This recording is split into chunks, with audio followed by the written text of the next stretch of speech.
mini doll. A doll given life by an internet critic to debunk creationists and other crazy people. So, bear with me while I tackle the debate that my creator was in earlier.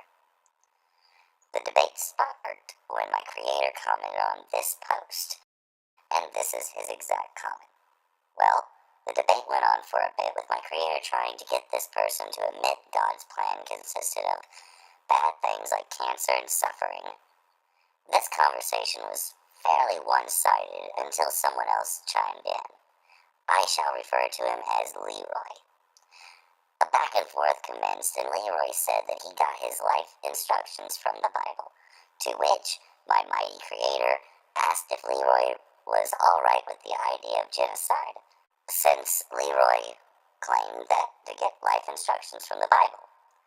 This question was difficult for the tiny-brained Leroy, and he asked for proof.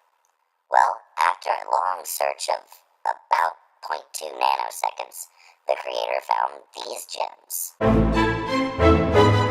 Well, isn't that nice? Obviously, God is all-loving. To Leroy's credit, he stuck to his guns and claimed that the text was simply historical record and somehow prophecy, thus not commands by God. Also pointing out the Amalek did not exist anymore, so how could he commit genocide against them? Wow. I've only been conscious for a few hours, and even I see the flaws in that argument. This is some of the finest cherry-picking ever. If I broke down the problems with each passage, we would be here all night, so I'm only going to address a single passage. Thus saith the Lord of hosts, I remember that which Amalek did to Israel, how he laid wait for him in the way when he came up from Egypt. Now go and smite Amalek and utterly destroy all they have, and spare them not, but slay both man and woman and infant and suckling, ox and sheep, camel and ass. 1 Samuel 15, verse 2 through 3. It is true that the passages may talk about historical events. Historical evidence backs that up. Great. Leroy got something right. Good for you. But the men that were issuing the orders claimed to have been commanded by God.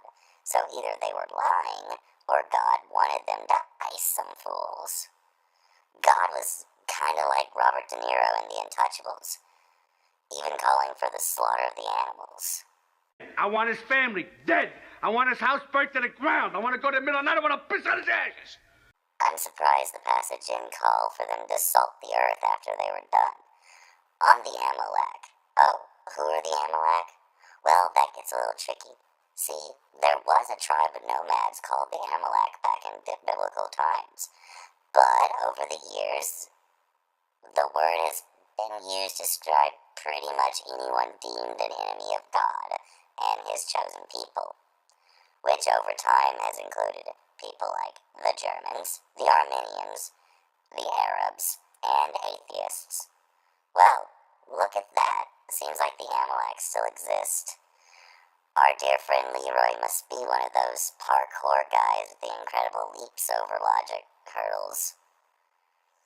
I have never heard a Christian that claimed to be both believing everything that the Bible say while at the same time saying it doesn't apply to him.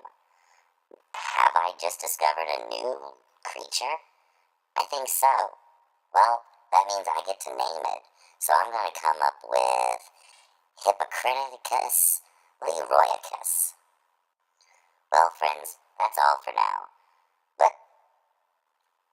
don't forget, if you liked what you saw, give this video a thumbs up and subscribe to my creator's channel. Maybe, if I do well enough, he'll let me go. Minnie D, get in here. I need your tiny hands.